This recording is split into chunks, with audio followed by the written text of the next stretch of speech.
Tarabangan Caravan ng Ako Bicol Party List sa bayan ng Basud naging matagumpay.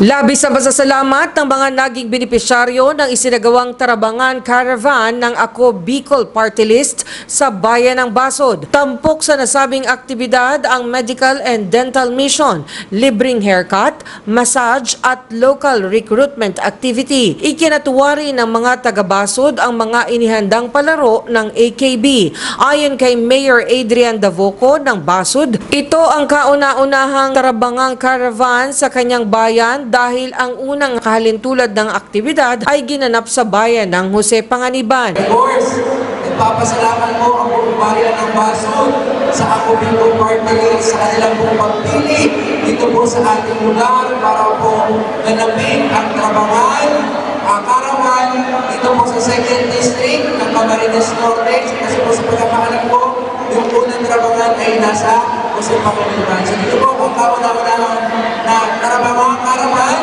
dito po sa 2nd District ay dito pa po dinala ng Ako Bicol sa bayan po ng Basud. Pinasalamatan nito ang Ako Bicol sa pagkakapili sa kanyang lugar upang isagawa ang naturang caravan, lalo't marami umanong kababayan niya ang napagserbisyuhan. Kaya po kami pusong nagpapasalamat sa lahat ng partners ng Ako Bicol dahil po talagang pumunta pa kayo dito para po pagserbisyuhan ng ating mga kababayan. Kaya po, Sir Raymond Marco, maraming salamat po. And of course, nandiyan din po si Sir Manny ng Tecco para po ibigay ang servisyo ng Tesla. And of course, magpapasalamat po tayo doon sa dalawang po natin representative kay Kong Jill and of course, Kong Elizalde po.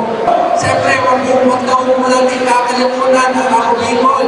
Naramdam ang servisyo dito po sa Camarines Norte at especially po dito sa bayan po ng Basud. Samantala, pinasalamatan naman ni Raymond Prado, AKB Camarines Norte Provincial Coordinator, ang kanilang mga partners na malaking tulong umano para maging matagumpay ang gawain. Kaya po kami po nagpapasalamat in behalf ng lahat ng aming partners dito po ngayong araw sa buwan nito.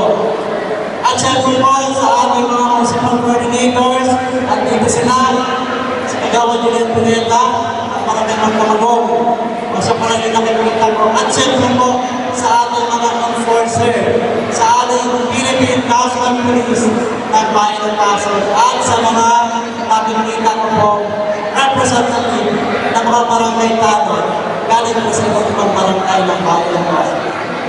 Maraming salamat po, maganda po kami sa ilan, at sana po lahat po mabigyan natin ng servisyo.